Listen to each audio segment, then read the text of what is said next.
श्री स्वामी समर्थ.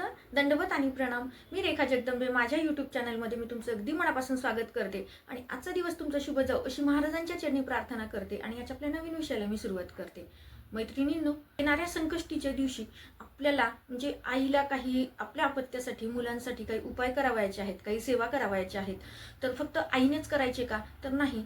ज्यांची लहान अपत्य आहेत त्यांच्या आईने केलं तरी चालतं किंवा घरात कुणीही केलं तरी चालतं. पण जेव्हा आपलं मूल मोठं असेल आणि त्याला वाचता चांगलं येत असेल तर अशा वेळेस त्या मुलांनी जरी ही सेवा केली तरीही चालतं किंवा घरातल्या कुणीही इतर सदस्यांनी केली तरीही चालतं. कारण ही सेवा स्वतःसाठी करा किंवा दुसऱ्यांसाठी करा, स्वतःसाठी करा किंवा आपल्या अपत्यासाठी करा, कुणीही करू शकतं.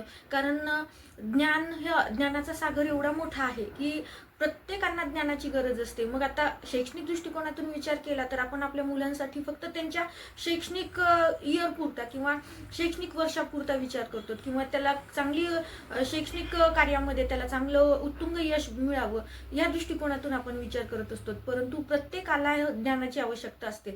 जरी तुमचं शैक्षणिक वाटचाल संपलेली असेल, असं म्हणतात की माणूस हा मरेपर्यंत विद्यार्थी असतो, त्यानुसार म्हणजे आपण फक्त शैक्षणिक वाटचाल संपली म्हणजे आपल्याला ज्ञानाची गरज नाही असं नाही. कारण जेव्हा आपण समाजामध्ये पडतो त्यावेळेस आपल्याला व्यावहारिक ज्ञान सुद्धा असायला हवं, आपल्याला माणसं ओळखण्याचं सुद्धा कौशल्य असायला हवं. तर हे कौशल्य म्हणजेच काय, तर ज्ञानाचाच एक भाग आहे. तर हे ज्ञान आपल्याला आत्मसात करायचं असेल तर त्या प्रत्येकाने दर संकष्टीला म्हणजे येणाऱ्याच रविवारच्या संकष्टीला नाही तर प्रत्येक संकष्टीला तुम्हाला ही सेवा करायची की जेणेकरून म्हणजे आपल्या यशामध्ये उत्तुंग शिखरावर पोहोचाल. आता तुम्ही म्हणाल की ह्या सेवा केल्या म्हणजे आपण शैक्षणिक उत्तुंग पातळीवर जाल किंवा शैक्षणिक आपली उंची गाठू शकाल असं नाही.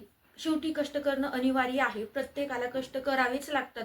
तुम्ही या सेवा केल्या आपल्या मुलांसाठी म्हणजे तुमचं मूल अभ्यासात खूप हुशार बनेल असं नाही.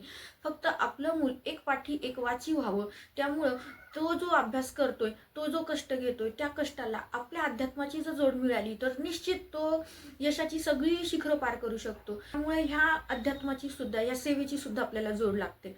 तर मैत्रिणींनो, संकष्ट चतुर्दशीच्या दिवशी आपल्याला आपल्या देवघरातली गणपतीची मूर्ती घ्यायची आहे. ती एका तामणात घ्यायची, स्वच्छ पाणी घ्यायचे, ते पाणी घेऊन गणपती बाप्पांना आपल्याला अभिषेक घालवायचा आहे. तर अभिषेक म्हणताना आपल्याला काय म्हणायचं आहे, तर आपल्याला अभिषेक करताना गणपती अथर्व शीर्षाचं पठण करायचंय.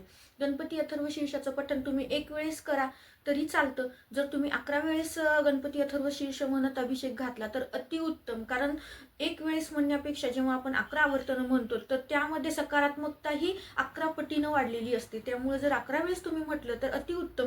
आणि जर तुम्हाला वेळ नसेल परंतु तुम्हाला ही सेवा तुमच्या अपत्यासाठी तुमच्या घरातल्यांसाठी करायची आहे तर निश्चित तुम्ही एक वेळेस म्हटलं तरीही चालतं. कारण पूर्ण फुलाचा हार घेण्यापेक्षा एखादं फूल जरी तुम्हाला प्राप्त झालं तरी ठीक आहे.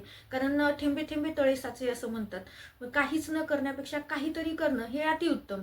तर मैत्रिणींनो, ह्या पद्धतीने आपल्याला आपल्या घरातल्या गणपतीच्या मूर्तीवरती, बाप्पांच्या मूर्तीवरती अभिषेक गणपती अथर्व शीर्ष म्हणत करायचा आहे. त्यासोबतच तुम्हाला गणपती स्तोत्राचं सुद्धा पठण करायचं आहे.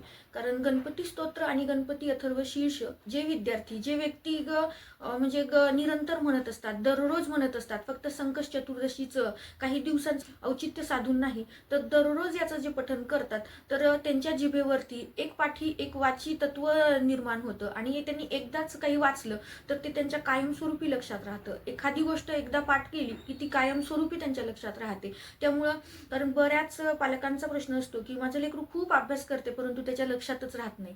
तर ते लक्षात राहावं यासाठी आपल्याला ही सेवा करायची आहे. म्हणजे तो अभ्यास खूप करतोय याचाच अर्थ काय, तो कष्ट खूप घेतोय पण त्या कष्टाला तुमच्या अध्यात्माची जोड नाही म्हणून त्याला विसर पडतोय. तर त्या कष्टाला जर अध्यात्माची जोड या सेवेची जोड मिळाली तर निश्चित तो यशाचं शिखर गाठू शकतो.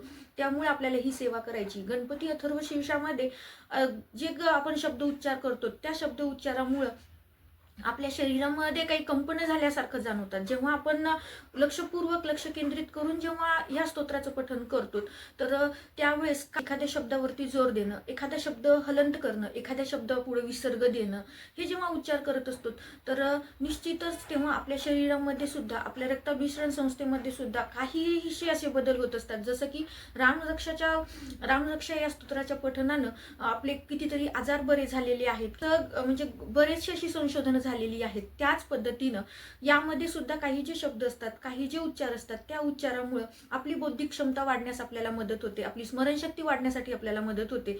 त्यामुळं ह्या गणपती अथर्वशीर्षाचं दररोज पठण केलं तर अतिउत्तम, पण दररोज करणं शक्य नसेल तर अशा वेळेस तुम्ही संकष्टीच्या दिवशी जर केलं तरी अतिउत्तम म्हणायला काहीच हरकत नाही.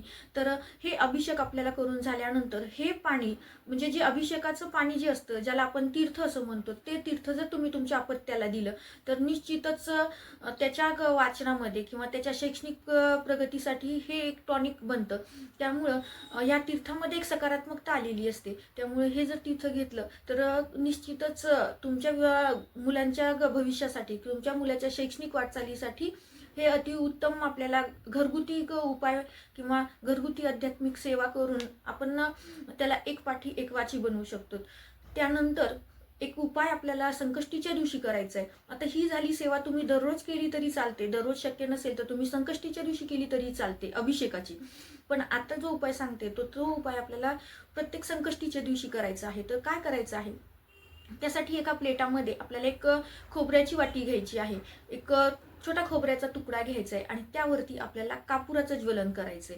तर कापूर कोणता असला पाहिजे, तर जर तुमच्याकडे भीमसेनी कापूर असेल तर अतिउत्तम. भीमसेनी कापूर नसेल, जो रेग्युलरचा तुम्ही घरात वापरतो त्यातल्या 2 वड्या तुम्हाला त्या खोबऱ्याच्या वाटीवरती ठेवायच्यात आणि त्याचं ज्वलन करायचंय. याचं ज्वलन होत असताना आपल्याला ओम विघ्नहर्ताय नमः, ओम विघ्नहर्ताय नमः या मंत्राचा ते 2 आपले जे कापूर वडी आहेत त्या पूर्ण जळेपर्यंत आपल्याला ह्या मंत्राचं पठण करायचंय. आणि हे झाल्यानंतर त्या खोबर वाटीचा आपल्याला स्वयंपाकात किंवा खाण्यात वापर न करता आपल्याला त्याचं विसर्जन करायचं आहे. मग तुम्ही ते निर्माल्यात टाकून द्या, जवळपास तलाव असेल तर तिथं टाकून द्या, आणि बाहेर जाणं शक्य नसेल तर तुम्ही तुमच्या निर्माल्यामध्ये टाकलं तरीही चालतं, फक्त कुणाच्या पायाखाली येऊ नये ह्या पद्धतीनं त्याचं आपल्याला विसर्जन करायचं आहे. कारण ह्या खोबऱ्यामध्ये आपण ओम श्री विघ्नहर्ताय नमः म्हणतो, तर म्हणजे त्या विघ्नहर्त्याला नमस्कार करतो की माझ्यावरचं विघ्न जाऊ दे. तर त्यामुळं त्या खोबऱ्यामध्ये जी आपल्यातलं म्हणजे विघ्नाचा भाव असतो किंवा जी आपल्यातली नकारात्मकता असते ती त्या कापुरासोबत त्या खोबऱ्यावरती जळालेली असते. त्यामुळं ते खाण्यामध्ये आपल्याला वापर न करता त्याचं विसर्जन करायचंय. हा छोटासा उपाय आहे. तर हा छोटासा उपाय आवर्जून सगळ्या महिलांनी आपल्या मुलांसाठी करा, शक्यतोपर्यंत विद्यार्थ्यांनी आपल्या स्वतःसाठी करा. आणि लहान बाळ असेल म्हणजे लहान लेकरं असतील तर तशा वेळेस आईने आपल्या मुलांसाठी केला किंवा घरातल्या इतर कुणीही घरातल्यांसाठी केला तरीही चालतो. कारण बुद्धी ही सगळ्यांना हवी आहे आणि गणपती बाप्पा हे बुद्धीची देवता आहे, विद्येची देवता आहे. तर ह्या विद्येच्या देवतेचं जर पूजन केलं तर निश्चित तुमची शैक्षणिक वाटचाल ही अतिउत्तम होईल. तुम्हाला सगळ्या प्रकारचं ज्ञान अवगत करायला तुम्हाला मदत होईल. त्यामुळं बाप्पांची सेवा म्हणजे विद्यार्थी दशेमध्ये या विद्येच्या देवतेची सेवा तुम्हाला खूप फलदायी ठरणारी आहे. त्यामुळे ही सेवा करायची आहे. त्यासोबतच दिवसभर तुम्हाला ओम गम गणपतये नमः, ओम गम गणपतये नमः या मंत्राचं तुम्हाला जप करायचा आहे किंवा पठण करायचं आहे. मग आता ह्या सेवा कुणी करायच्या नाहीत, ज्यांच्याकडे सुतक विटाळ अशा काही अडचणी आलेल्या आहेत किंवा मासिक धर्म आलेला आहे, तर अशा वेळेस तुम्हाला ह्या सेवा करता येणार नाहीत. तर ह्या तुम्ही श्रवण करू शकता युट्यूबवरती राहून, परंतु तुम्हाला अभिषेक घालून ते तीर्थ तुम्हाला बनवता येणार नाही. तर मासिक धर्म आलेला असेल तर घरात इतर कुणीही ही सेवा केली तरीही चालतं, परंतु जर सुतक विटाळ असेल तर तुम्हाला या सेवा करता येणार नाहीत. तर ह्या पद्धतीने आपल्याला ह्या सेवा म्हणजेच हा उपाय तुम्हाला संकष्ट चतुर्दशीच्या दिवशी करायचा आहे. दिलेली माहिती साधी सोपीच आहे, परंतु मला तुमच्याशी शेअर करायची होती. कारण जेव्हा कुठलंही ज्ञान मिळवणं किंवा विद्यावान असणं, बुद्धिवान असणं हे आपल्या समाजाच्या दृष्टिकोनातून अतिशय उत्तम गोष्ट आहे. कारण जर समाज शिकला, एक व्यक्ती शिकला तर तो घरातल्या इतरांना पण शिकवतो. म्हणजे एक ज्ञानाचं बी जर पेरलं तर त्या ज्ञानापासून अनेक ज्ञानाची झाडं तयार होतात. त्यामुळं या सेवा खूप महत्त्वाच्या आहेत. कारण ज्ञानाचं बीजारोपण करणं ही सुद्धा काळाची गरज आहे. असं म्हणतात की शिक्षण हे वाघिणीचं दूध आहे आणि वाघिणीचं दूध जो पितो तो डरडरल्याशिवाय राहणार नाही. म्हणजेच काय तर विद्यावान असणं किंवा अभ्यासू असणं, बौद्धिक क्षमता असणं, ज्याच्याकडे ह्या बौद्धिक क्षमता असतात तो समाजामध्ये घरामध्ये कुठंही मागं पडत नाही. त्यामुळं आपल्याला आपलं अपत्य हे विद्वान बनवायचं असेल किंवा आपल्याला त्याला विद्यावान बनवायचं असेल तर निश्चितच या सेवा खूप महत्त्वाच्या ठरतात. तर आवर्जून ह्या सेवा करा.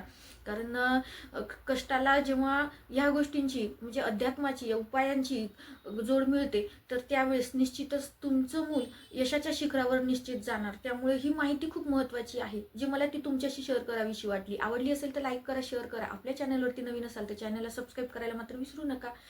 झालेली सेवा मी महाराजांच्याच चरणी, बाप्पांच्या चरणी रुजू करते आणि हा व्हिडिओ इथंच थांबवते.